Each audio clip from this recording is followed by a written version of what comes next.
Sa bawat pag-ikot ng oras ay siya ring pag-ikot ng mundo. Sinusukat nito ang bawat kabiguan o tagumpay ng tao. Pero marami pa rin ng tila hindi binibigyang pansin o halaga ang oras. Marami ang nasasayang na panahon at pagkakataon. Mga bagay na hindi na muling maibabalik pa. Sino nga ba sa atin ang binibigyan ng importansya ang usaping pinansyal o pananalapi kung saan nakasalalay ang ating kinabukasan? Maging mga pangarap ng ating pamilya, empleyado ka man o hindi, sa oras ng iyong pagreretiro, mangangailangan ka ng mga benepisyo mula sa ating pinagpaguran at pinaghandaan. Aasa tayo sa ating Social Security, pension, at malaking ipon. Kung hindi, para itong isang bangungot na ikakabahala natin. Sa mga ganitong sitwasyon, kailangan natin ng mga taong magtuturo ng paraan na makaahon at magkaroon ng bagong pagkakataon. Gagabay sa mga desisyon, lalo na sa usaping pinansyal. Mapagkakatiwalaan at may integridad. Ang International Marketing Group o IMG ay eksperto sa usaping ito.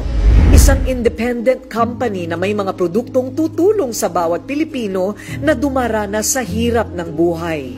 Pilipinong gustong makawala sa utang at maging financially secure.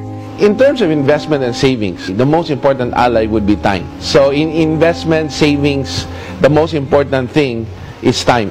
Because a lot of small money eventually become big. But no matter how big the money is, if you don't have the time, it will never grow. If you let time pass by without saving money, then you will lose not only the money itself, but the future of what money can bring to you. The longer the time you need, the less money you need to invest to reach your financial goals. But the shorter the time you have, then the more money you need to invest to reach your financial goals. Nais ng IMG na ibahagi sa mga Pilipino ang mga estratehiya at mahahalagang hakbang para matutong makapag-ipon at iwanan ang pagwawaldas o pagsasayang ng oras sa mga pansamantala at panandaliang bagay. Tutulungan ka ng IMG na pagandahin ang takbo ng iyong pananalapi. Siguraduhing may sapat na proteksyon, gaya ng pagkakaroon ng insurance, pagkakaroon ng emergency funds o savings na 3 buwan na income.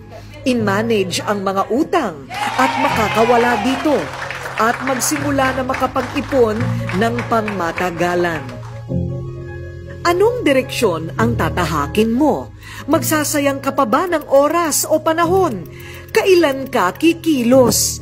Palilipasin mo bang muli ang napakabilis na takbo ng oras? Nasa kamay mo ang desisyon. At posibleng ang tamang oras para makapagsimula ay oras na tumatakbo na ngayon.